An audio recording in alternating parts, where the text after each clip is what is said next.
Hello everybody, hope you're having a wonderful day. Today I'm going to be doing the final thoughts on the Trivisa knives arae. Hopefully I'm pronouncing that properly. I think I am. So I picked this knife up a couple weeks ago and it seems as though I had only shown the unboxing a little while ago, but by the time you guys see my upload of an unboxing, I probably already had the damn thing for maybe a week and a half. It's just the timing of when I release certain videos mixed in with other content that I try to provide, whether it's disassembly or customization or sharpening videos, things like that. I try to keep things interesting and also interact with my audience.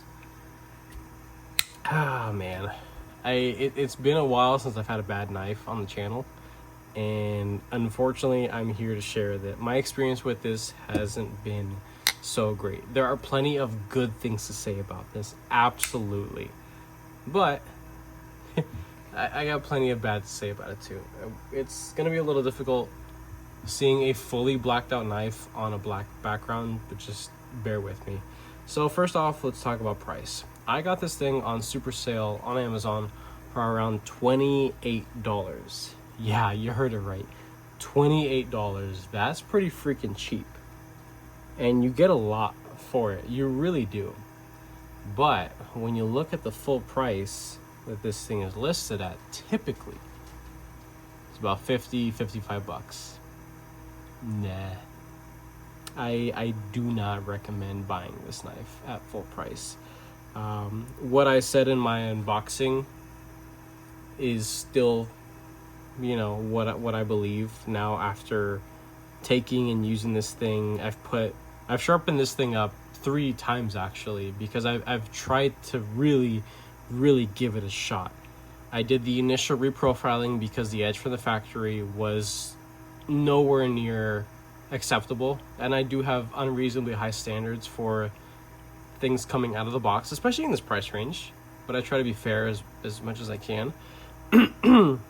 It's just the fact that I've experienced so many things around this price range, whether it was a super sale price or the full regular retail price. I know that better exists out there, edges from the factory. This was not it. So I had to reprofile it, right? That was the first sharpening.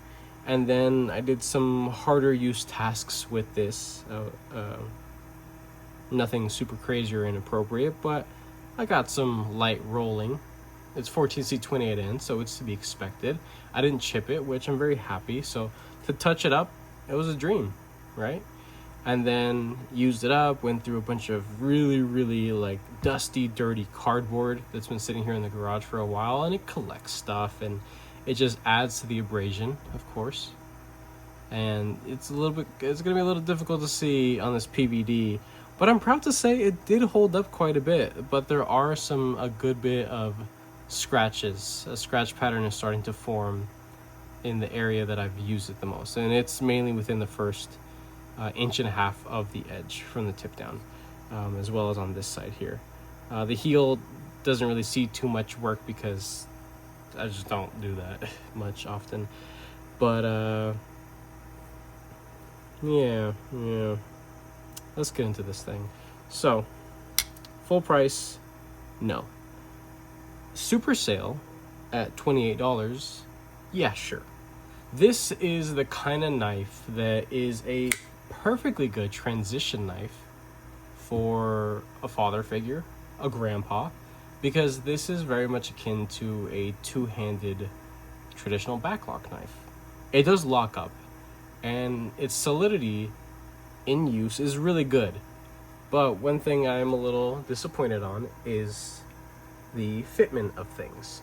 Even now, and I wanted to give this knife the benefit of the doubt, actually deploying it a shit ton of times and using it and carrying it and throwing it around appropriately enough, it still has that same stinking little tiny bit of up and down. And handing this thing off to just anybody who isn't a knife nerd or enthusiast is probably going to say, whatever, it's really not that big of a deal.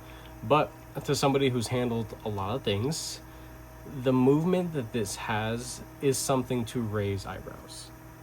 especially when seeing what they're asking for it. You know, 50, 55 bucks. That's a good chunk of money, even nowadays. And I understand the tariffs and all this other crap going on in the world. It sucks, right? This is a Chinese production knife. Even still, there are knives that come in far less than this, that have much, much tighter tolerances and fitment and finish, and do not have any sort of slop.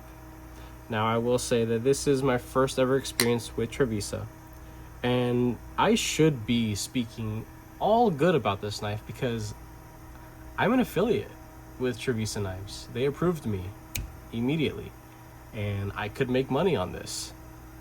But I'm going to speak the truth and say that I'm not happy with this product. I think that there are very, very fine little details that they could have changed to absolutely bring this thing to the next level. And a lot more people would probably gravitate towards it if companies cared to listen to reviewers, consumers like myself, right? I bought this. This wasn't sent to me.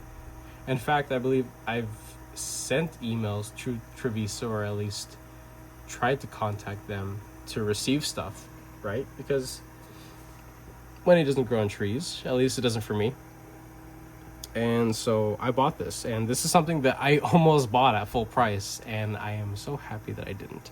I'm glad I waited and was patient and purchased this when a super sale came around. But it's a little concerning when you see a knife that looks pretty good on paper go down for a super sale.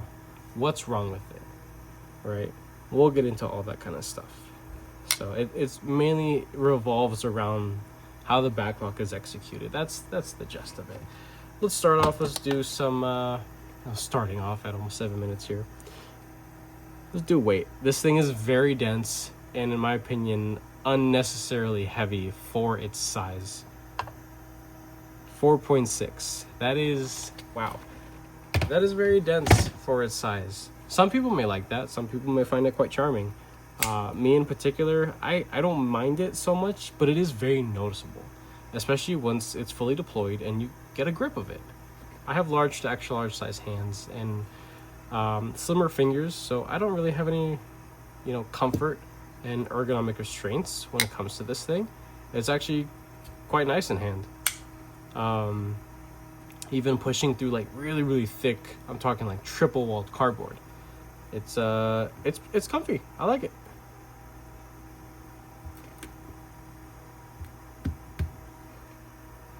Let's do some size comparisons. All right, let's get this thing nice and centered up.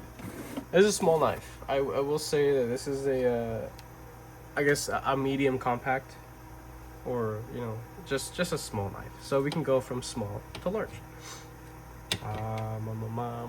Start with something that's probably going to hang out on screen for a little bit, or at least I'll bring it back out. But this is also a backlock knife. This is, of course, a very famous, very popular Native 5 lightweight by Spyderco. It's a wonderful, wonderful little no-nonsense little backlock knife. This is what I would consider to be a borderline perfect knife. A lot of people would agree on that. We have the Pyrite Light, the Megaron Vaker, another lightweight, small, compact knife. Wonderful little pieces there. Let's go up a step. Vision FG, and the arae is actually just a hair shorter in overall length, but usable blade length is close. It's actually very close. It's just the difference in blade shape, of course, it gives it the appearance of being, I guess, lesser. CMB Main Predator is pretty close tip to tail as the arae. Usable blade length, you get a little bit more with the Predator here.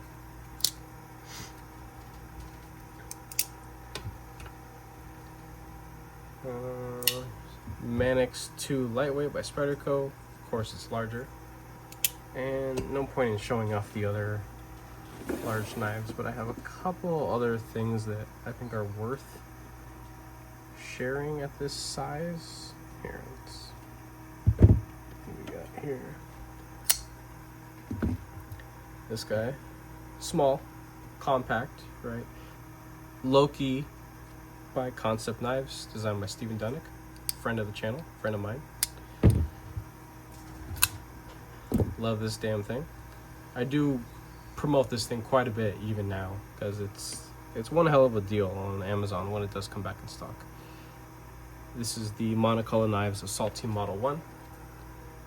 It is linked down in the description on my Amazon storefront if you're interested in it. That one's been heavily modded, so you can't buy it that way. But if you want some modification services and you want me to do cool stuff to, you know, your monocolor knife, sign up for my Patreon and get some pretty sweet discounts on customization and sharpening services. On my Patreon, I have a $5 tier. This is the monthly base thing, and then a $10 tier. I will link down my Patreon, and you are more than welcome to check it out. I have videos describing in detail of what the services I offer. Pretty straightforward. Everything's very simple, laid out, nice and easy. Check it out if you have some time. But hopefully those handful of knives give you good size comparison and visual reference to what the Arae is all about. So it's a good size little knife, right? I think a lot of people would gravitate towards this size of knife. Realistically, this is all the blade shape I would ever really need. You know, I can't see myself asking for much more than this. Did I say blade shape? I meant to say blade length. The actual cutting edge is, let's just say 3 inches, right? 3 inches of usable cutting edge is all I ever actually need. And honestly, I could do with even less. Well, that's because of what I need day to day. So everybody's carry is situational and to their own preference. There are people that love to carry enormous knives just because it's cool and they're badass. Some people just like to carry small knives because they disappear. They're discreet. Yeah, they get the job done. And some are fancy, some are not. You know, some are just tools, some are, you know, meant as pocket jewelry, and that's completely okay. But trying to bring this thing back to a statement I made before, this is an excellent transitional knife to be gifted to a father figure or a grandpa because of how the backlock is done. But this is the only other backlock in my collection to share, but the Native 5, it's designed to perfection, in my opinion. The fidgetability on this thing is incredible. The more you use it, the smoother it gets. This thing is old. This thing has been beaten to hell, sharpened 1,000,000 times and a half, and it's still kicking. I love this stupid little knife. But this thing has features that the Arae doesn't. Design features, and it's in the way that the backlock is produced. So the Arae is actually running on ceramic cage bearings, and it's a little odd to say because it's a backlock knife. Most backlock knives aren't running on anything. It's typically just blade to handle or scale material or liner material, or maybe they are running on some washers. Like the Native 5, it's completely sandwiched with just the FRN scales. There is no, you know, washer system. There's no bushing system or anything fancy like that. And you could see how easy it is for me to, you know, flick this thing out, how easy it drops. And that's because of how it's designed and how polished that has become over actual use. The millions of times I've deployed this stupid little thing. And this is something that just gets better and better and better over time. And not to say that the Arae won't get to that point eventually, but I could say without a doubt that this would take much longer, far longer than how this broke in. And it's because of how the actual hook and design of the backlock is. So here's a tang of the blade. There's this little nub that comes over and it hooks and it keeps from letting loose. But once you depress that backlock and the hook moves outwards, then it allows the blade to move. And it's a little difficult to demonstrate without having to actually disassemble something, but most people that have handled backlock knives, you know how they function, right? You know how they work. You know, there's a space underneath there that seats right on top of that, and the ledge for transition is very rounded off, very smooth, and at times polished from the factory. This came fully PVD coated. The whole thing was PVD coated. They didn't polish it after the fact or anything. So as you can see, it's lightened up quite a bit. And while I haven't worked through it completely, again, this will definitely get smoother over time. But it doesn't have that same release. And I'm willing to bet that it doesn't have that same release. Let me see if I can get something to point at this. I have actually a little Allen key. Let's use my Chris Reeve Allen key. So even this might be a little bit too big, but if you look down in here, there's this hook on the tang of the blade. That little hook right there comes to a relatively crisp edge. If that was rounded off, when I go to depress the backlock, it would release far easier, allowing this thing to still be a one-handed backlock knife. Now you see right there, what I had to do was I had to literally mash the absolute crap out of my nail into it to allow it to let go. And even there, right there, you see how far down I have to press into this? I'm actually below the steel liners there, and even then it's not enough to let it swing down on its own. So that immediately, again, my nails have been cut, they're pretty damn short. To do that even casually, and not even to treat this thing like a toy, like, oh, I'm over here complaining about wanting a fidget toy.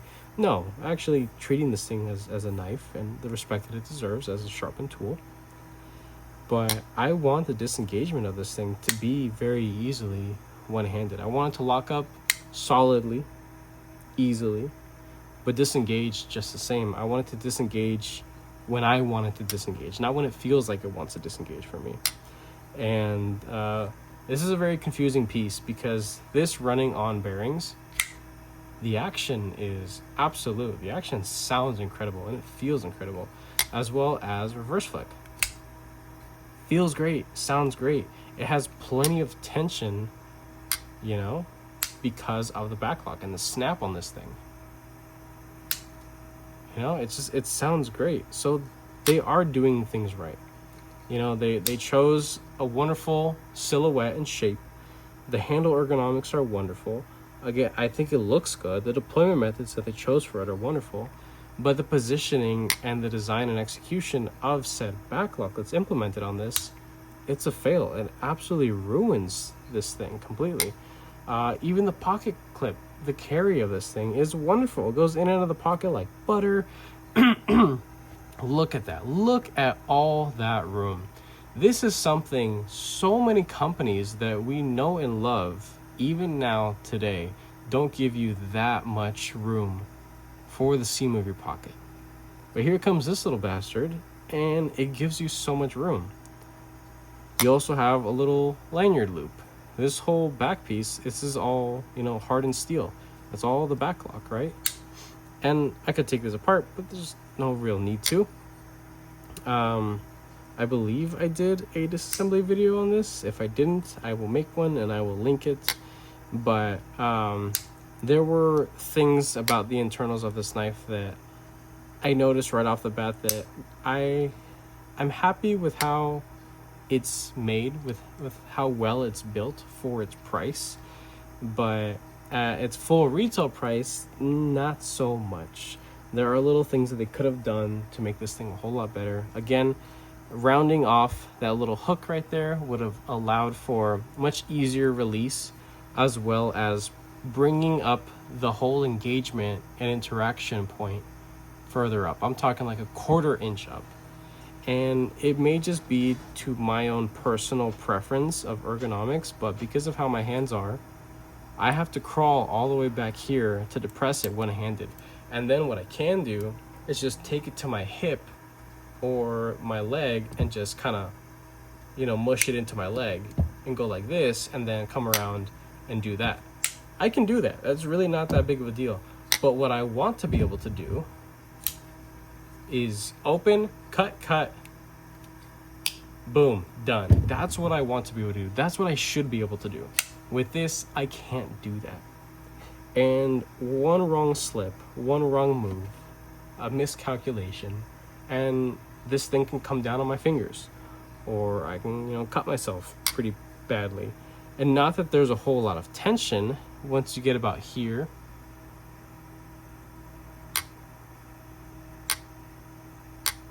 That's not super crazy. Like let's see.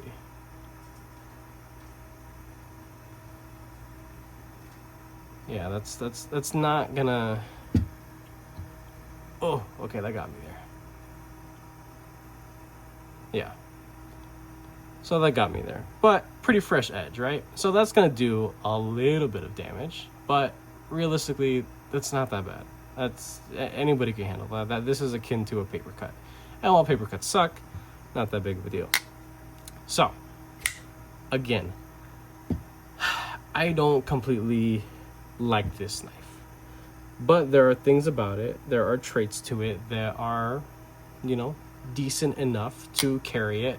This is a knife that you find in a dusty toolbox that sits around. But once you see the knife, you're glad that it's there because, hey, a knife is a knife and a sharpened tool is still a sharpened tool.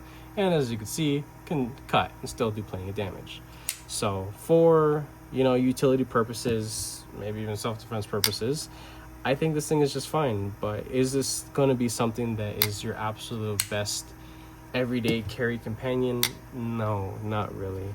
Another thing too that I think is a little so-so about the finishing quality of this is that while they do have a captured pivot, there is so much slop and play in that captured pivot that when you look at the knife, the logo is so crooked. It actually sits flat. It's supposed to sit completely flat, like up and down, but it doesn't. And that's just, and it's cranked down all the way. Like there's no play side to side. There is the, you know, up and down that I already demonstrated. But yeah, it's just little things like that. It is nice that they do offer, you know, for lefties, so lefty people can enjoy this. I'm not going to demonstrate losing a finger with my left hand, but as you can see, that's kind of how I need to disengage this knife. I got to bump it against something to close it. And again, this is first world problem, right? You know, that I know what I'm complaining about here is not something a lot of people would really care about. But if this is something that's been sitting in your cart, you're interested in it, and realistically, I'm one of very few content creators that has shown this model off.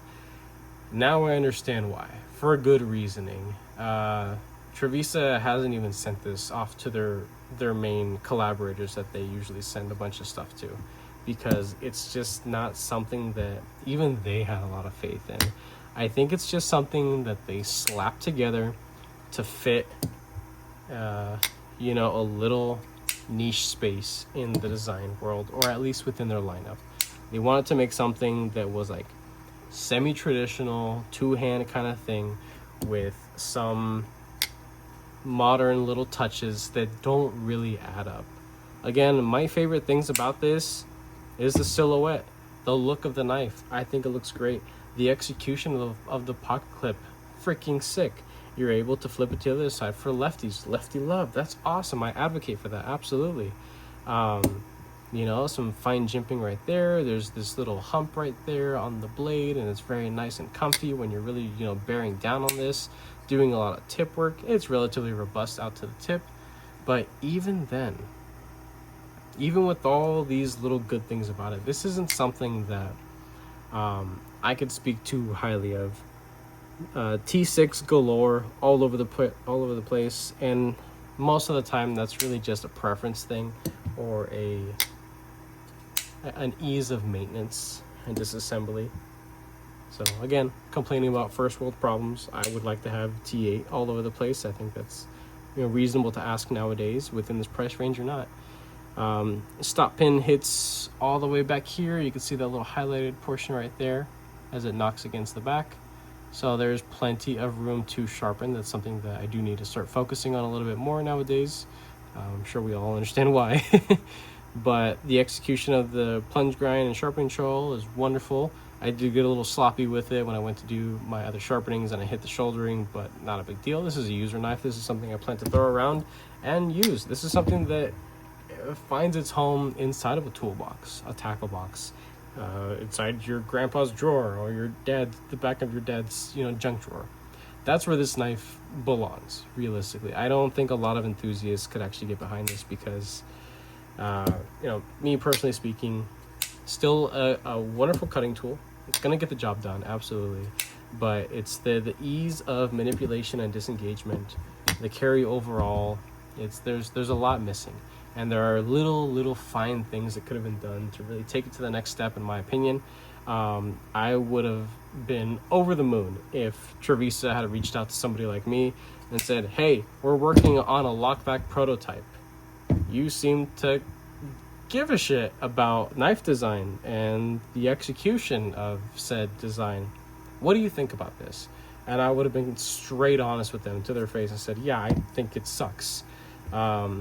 But here's how to fix it, and here's how to make something that I think a lot of people would get behind. And somebody could say, well, it's not your knife design. Why are you crapping on it so much? Because that's what I do. And that's what you're here for. But I would have been more than happy to share these tiny little things that they would have been very easy to implement that would have made this thing a whole lot better. And realistically, I think the shape is wonderful. I think the silhouette is beautiful. I think it's just poor lock choice. If this had been an inset liner lock, as simple as that is, this would have been fine. This would have been a whole lot better received than a back lock. If this thing was another crossbar lock, whether it had decent omega spring tension or not, my opinions of tension on omega springs, it's kind of up there. I do have high standards for tension and preferences of omega springs, but you know what? If this was a crossbar locking knife, this would have done amazing on sales. If this was even a button lock, a stupid button lock, just a plunge lock, not even like the fancy like liner disengaged ones nowadays, this would have done a whole lot better than a back lock, and even then a poorly designed back lock. Again, back locks are wonderful. They're not in or out. Back locks, in my opinion, will be forever because this exists. The ease of manipulation exists, and yes, that looks a lot worse than it actually is. Not that big of a deal. But again, going back to this mess, I like the knife for what it is, for its price point, $28. I really can't complain. If you can find one of these for $28 and it looks good enough, you got $28 to burn, you want something like this to kick around, sure, go for it. I'll link it down below, but just be careful. This is something that you're going to have to get used to doing a little song and dance with when you go to disengage. That's really all I got to say about this thing. So that's it. This is my thoughts on the Trivisa Arae. I hope this was entertaining, educational to someone out there. And if you like this video, go ahead and leave a like down below. If you are subscribed already, thank you so much. I appreciate all your support and your patience, of course. If you are not subscribed, please consider subscribing to the premium videos and content coming guys' way. With that being said, I hope you have a wonderful rest of your day.